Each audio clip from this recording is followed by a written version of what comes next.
This is a story about an old car and a stupid plan. Because the good ideas are usually the boring ones. Because hey, what could possibly go wrong?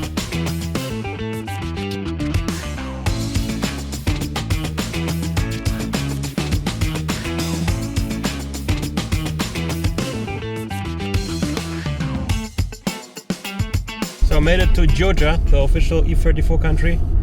The border guard asked me already if he can buy my car, and directly when I entered the country also some other guys wanted to check Theodor out. I think he has many friends there. Directly it's a totally different atmosphere than in Turkey. Somewhat a bit more, I don't know, relaxed than this border section at the east of Turkey.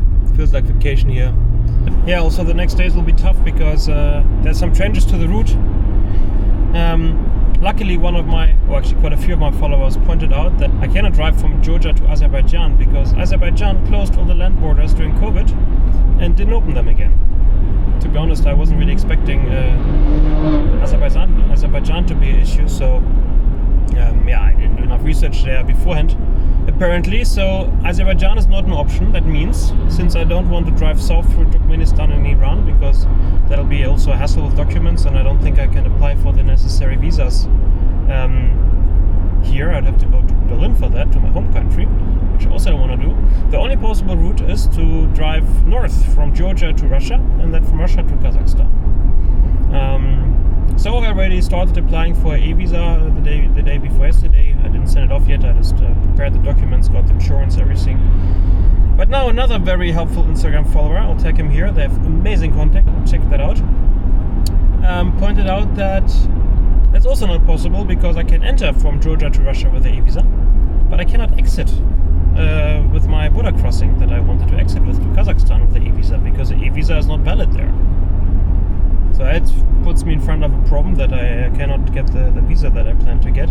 But apparently there's some agency in the capital of Georgia, Tbilisi, which can provide visas. But that's also hassle in terms of documents and some waiting time. So now I'm driving to Batumi, and I will definitely spend the evening doing some research on what I need, and hopefully I'll manage to do that in time. But I might have to also hurry to Tbilisi soon in order to get my Russian visa done. It'll be quite a complicated and expensive matter, but hey, that's part of traveling sometimes, right? I mean, maybe I should have prepared that a bit better, but crossing so many borders, and since I didn't really expect to have problems in Azerbaijan, now the Russian visa was something spontaneous that I didn't look into that well. The truck in front of me has Azerbaijan license plates.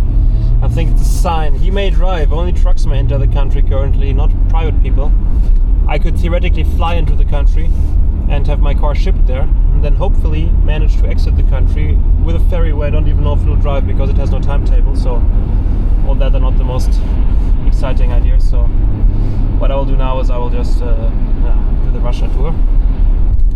Arriving in Batumi, it's a bit like the Las Vegas from Georgia, as you might see. And I really like the Soviet building on the right in the middle of this. Nice contrast. So Batumi makes a kind of strange first impression. I arrived at my apartment thingy. You can see the hotel in the background. It's very, very tall, but the bottom floors look like they're not done.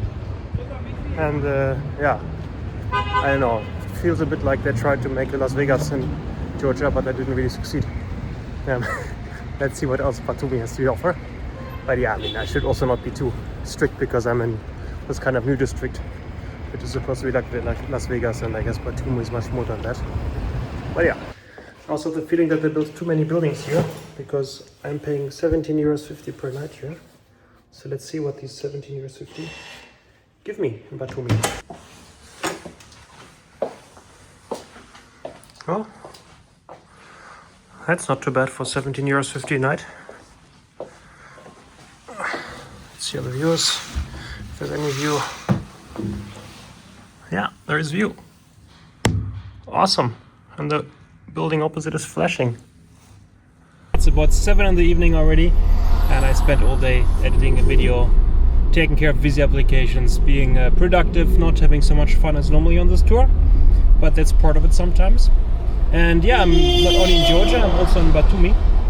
And Batumi is It's a special place in terms of car driving history, because I mean, if you know one Georgian car guy who is also really famous outside Georgia, I mean all over the world actually, it's Georgi Tevtsade. Sorry if I pronounced his name wrong. I mean, this guy is absolutely famous from needfordrive.com, drifting in an old E34 M5. Yeah, in his hands the car was a weapon and he was an artist. So absolutely legendary guy, and unfortunately he died in Batumi. He wasn't driving himself. Yeah, and I'm lucky enough to have a contact on Instagram who knew him personally, who was actually a close friend of him. You can actually see him in many of his videos, driving or sitting also in the car. And he sent me the exact location of the place where Georgi died. So I will show my respects to him as a car enthusiast and an E34 driver.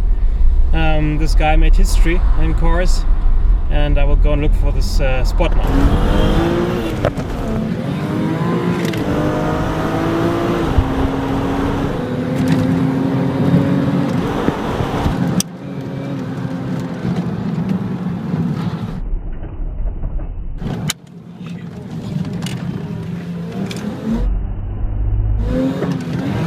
Как он прошел там.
So getting to the spot where Georgi Tevtsade died is not so easy, because the traffic is specific. I guess Georgians like their cars so much because I spend a lot of time in them. Driving not far. Driving along the harbor of Batumi. On the left some cranes and on the right some old buildings. Before the city turned into some Georgian Las Vegas. Beautiful architecture. Some Soviet influences as well straight ahead. It's a quite colorful mix of different styles. Okay, arriving at the spot that my contact sent me, where the tree is standing, which caused a fatal accident. It's right here. This tree. I'll make everybody hate me now and park here for a moment. I guess they'll understand. I have to say, visiting the tree gave me kind of goosebumps, because in Georgia people like using the horn and honking at you for good reasons, for bad reasons, whatever. But when I just stopped in the middle of the road, putting my indicators on in front of this tree, everybody just drove past quietly without getting annoyed that I was basically standing in the way. And I guess that people in Batumi know this tree, and if they see a E34 standing there, they know why he's there, and nobody gets angry at you for blocking the road for once. Nice level of respect the Georgians have for their hero. Not a surprise, but yeah, pretty amazing. So parking is a real problem here in Batumi, which is kind of annoying, because my hotel officially has a parking lot, but it doesn't. Only on booking.com it does. So no good review there. And out of this parking mess, interesting business model arose. Quite a few guys are standing around and offering me to move their car from a parking spot if I give them a decent amount of money, like 30 euros. So I'm telling no thanks, I have time. But still, it's kind of annoying. Okay, about 45 minutes later, and I'm still looking for a parking lot. And one thing is sure, it's easier to find a good spot to sleep in the tent than a parking spot in Batumi. Leaving Batumi. Batumi is definitely a special place, very bustling, very full. A lot of chaos, but it's quite nice. And right now I'm heading further east, but not the main highway, which is going a bit further north, but the southern route through passing a small road from which local contact isn't even sure if it's open. So let's see how this goes, but that's exactly the type of road I like. So let's see. Now I understand why my Georgian friend told me that road might be closed. Apparently there were some landslides here, but so far can pass, so that's pretty nice.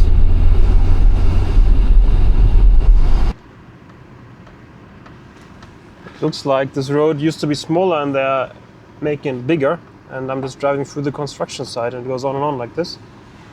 Yeah, well, nothing Theodor cannot handle. Okay, that's not the best road I took so far. Just this track, and it's basically passing through a construction site. Sometimes it's full of mud, sometimes it's not, sometimes there are bumps, sometimes there are stones. Nothing to go quick on.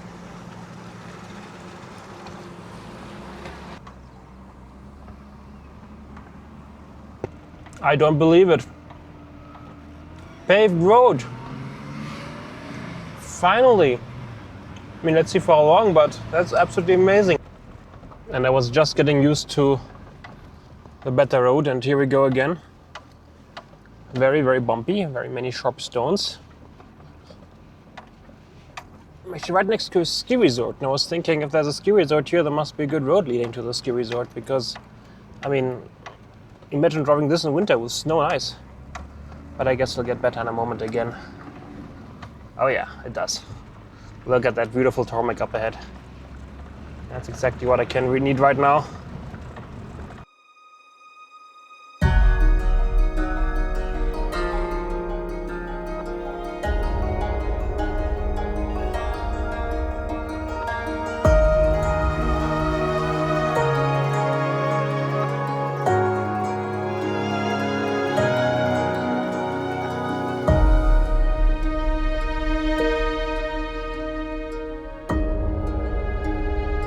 So in front of Rabat Castle, and it dates back to the 9th century and went through many different empires. Basically it's originally Georgian, but in between it was also Armenian, and after 1500 it was Ottoman, so also under Turkish regime. So it incorporates many different architectural styles, and also like the parking, because I think it's not only used for parking.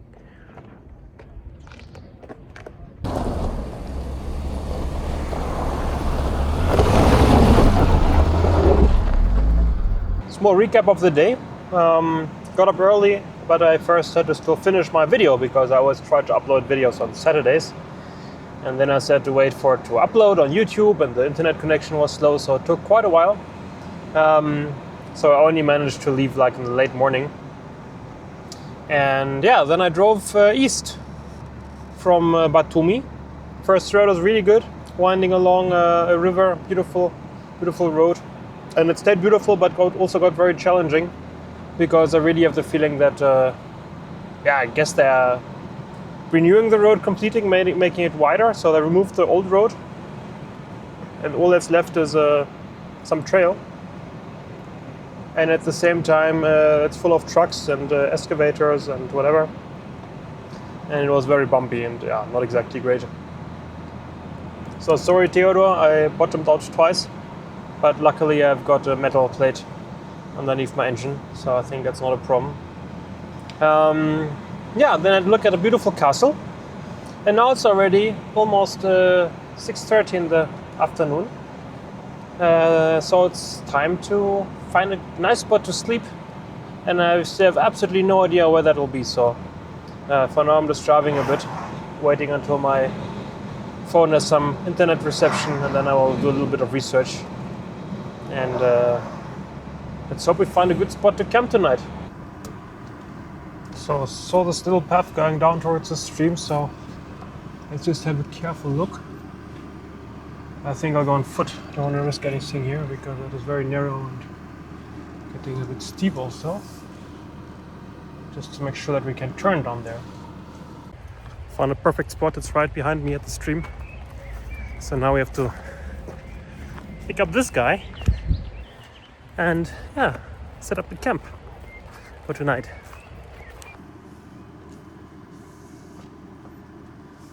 So arriving at the small private camp right next to the river. Good morning.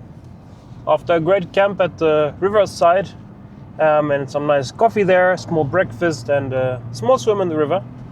I'm now heading towards Tbilisi, but I have a nice local friend who recommended me many stops on the way, so I still have a checklist that I have to do today. So quite a few spots we'll visit. I'll keep you up to date. Georgia is everywhere beautiful, really. I mean, it's such a beautiful, diverse country. Many mountains generally, which of course are one factor why it's beautiful. Pretty good roads with exceptions. We saw one of them yesterday. I mean, the tarmac here is totally fine, but then once in a while there might be a big hole, so one has to be a bit more attentive when driving in Georgia than in European countries. But all in all, it's absolutely fine. And yeah, beautiful views included. Still some snow on the mountaintops in the background, and it's just an absolutely great place for road tripping, overlanding, exploring, and off-roading, of course.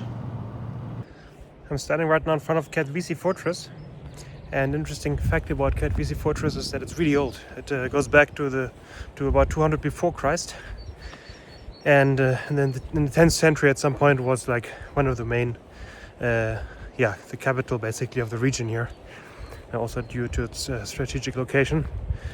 Then it was part of the Ottoman Empire until finally, like in 1800 something, it was liberated back into the Georgian people's territory.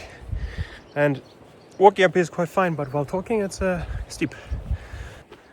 So the entrance is actually 10 lari, which is about 3 euros. But I went to the cashier and he was listening to Russian radio, and of course told me in Russian, "Не надо платить," which means you don't need to pay. So okay, I'm exploring the castle now for free. I don't mind. On an absolutely stunning gorge, so you can imagine what will happen now. It's drone time.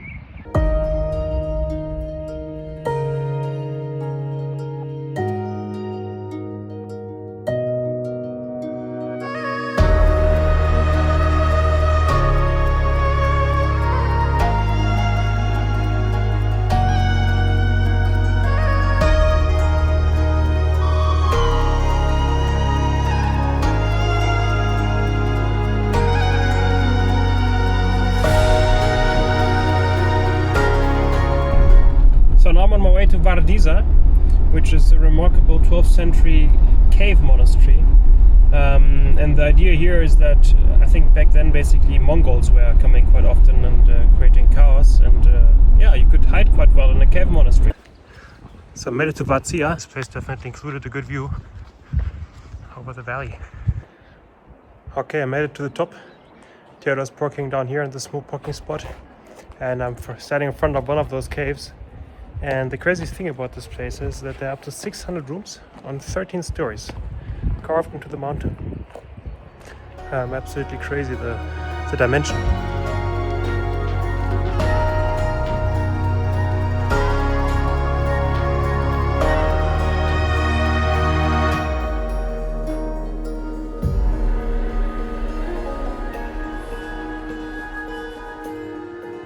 Wow, the echo is absolutely amazing here. I guess you can hear that even on the video. Absolutely great. So the back room, or first room, let's go back to the first room. Be a bit careful where you step, but it's not really low. And then it goes out again. All carved into the stone.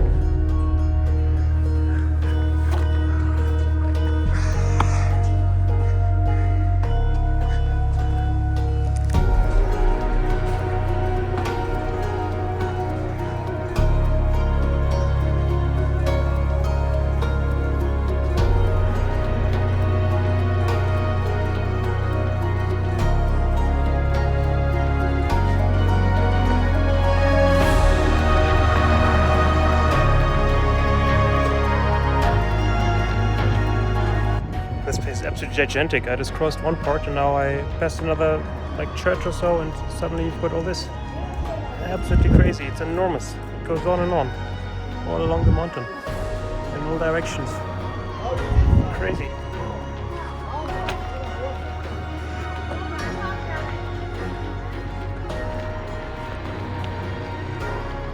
Just look at the mere size of this thing. So many caves. On top, on bottom, to the right, to the left. And all of this with this amazing view over the valley.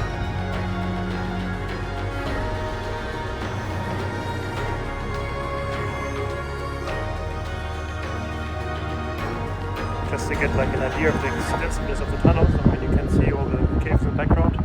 And then here you've got the church, which is completely in stone. I have a very short video of it right here, because I'm not allowed to film there. And then an underground tunnel went all the way up to this railing. All the way. And I came back down on this path behind me. Absolutely crazy. So Georgia is not only famous for its cities and stones, but also for its wine. Actually, Georgia is the first country in the world to produce wine. Google it if you don't believe me. Before Greece, before Italy, Georgia was making wine. And they were doing it in a specific way because they had like big barrels from clay that were buried in the ground. Really big ones with hundreds of liters of wine inside. And there this wine would stay for a long time, resulting in very, very tasty wine. And of course also this place is the wine cellar. And I'm standing right in front of it now. And you can see one of those big pots. Vardzia was absolutely impressive. I spent a bit more time there than planned, so now I have to hurry actually to the capital, to Tbilisi, in order not to be late to my own car meeting.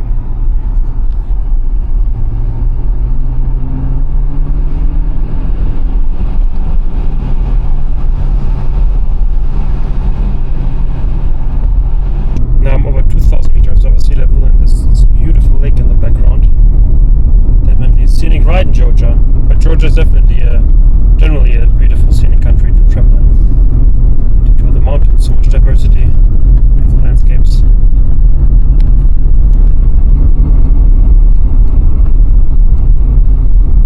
I made a small stop to actually fly the drone, but I was greeted by very strong winds out there, and also like really bad weather is coming up. I just managed to escape the rain, didn't get very wet, but the bad weather is right behind me, chasing me basically. Pushing me with a nice wind from the back towards Tbilisi.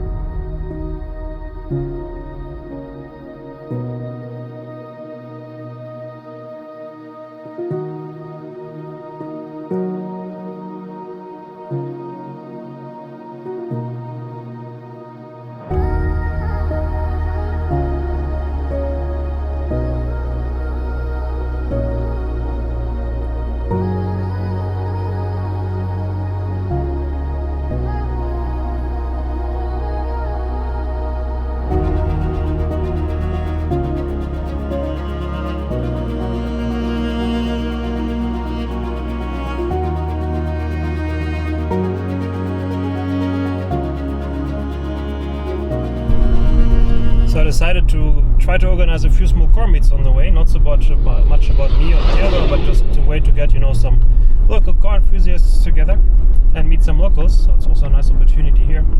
And I'm quite excited because in 5 minutes I'm arriving to the first one in Georgia and Tbilisi. So let's see how that goes. Okay, I'm arriving. It's a big parking lot, which is I think also used for drift events sometimes. Beautifully situated in the mountains. It should be right in front of me.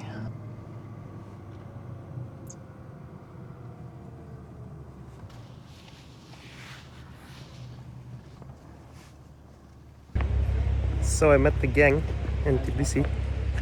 Absolutely great. Actually, a few more cars than expected showed up. Absolutely nice crowd.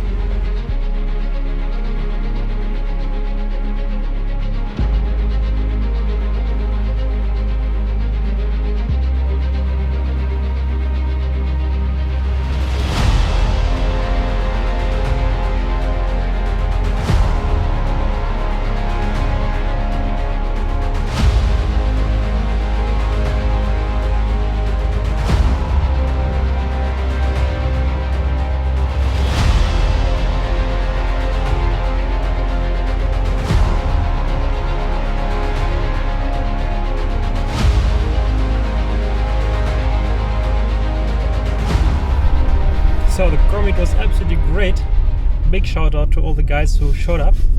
Great atmosphere, and I was happy to connect some Mercedes guys with some BMW guys, so most of the participants also did know each other, so hopefully the community can, maybe grow a bit in that sense as well.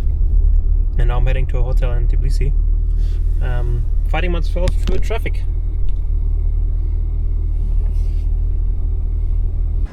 Busy day so far. I just went to the translator notary to get my driver's license and car registration translated.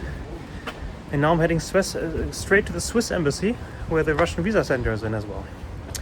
I guess the Russian embassy doesn't work, I'm not quite sure, but yeah, politics. So let's hope that goes well.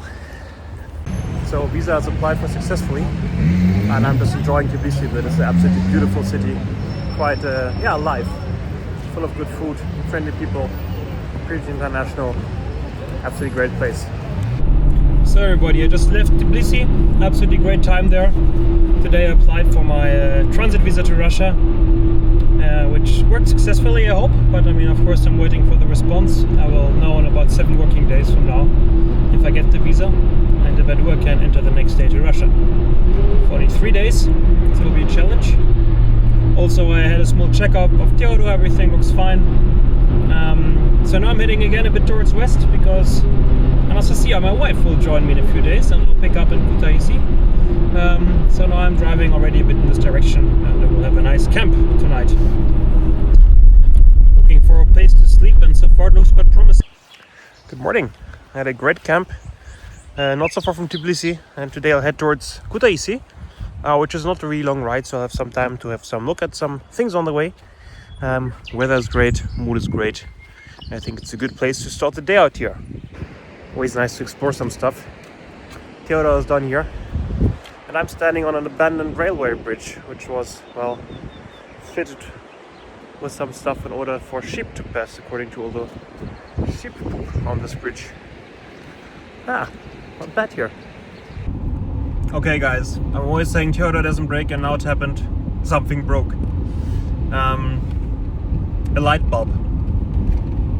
Over 6,000 kilometers, not a single problem, and the only thing that breaks is a light bulb. So I'm close to Kutaisi on an abandoned military airport. Beautiful scenery, and I found some German photographers who are quite excited about Theodor, so we're having a small photo shoot here. So exploring some sanatorium where Stalin was healed, but not only Stalin was here, but also Anastasia, my favorite person, joined me in Georgia. Lucky me. You'll be seeing her a bit more often the next days or weeks. So this place is actually called Stalin's Pool, and I have the feeling that Stalin is not really considered as a problem here, but rather like a, well, not national hero, but some guy from the past. So yeah, interesting fact about Georgian history. This is a story about an old car and a stupid guy. Because the good ideas are usually the boring ones. Because hey, what could possibly go wrong?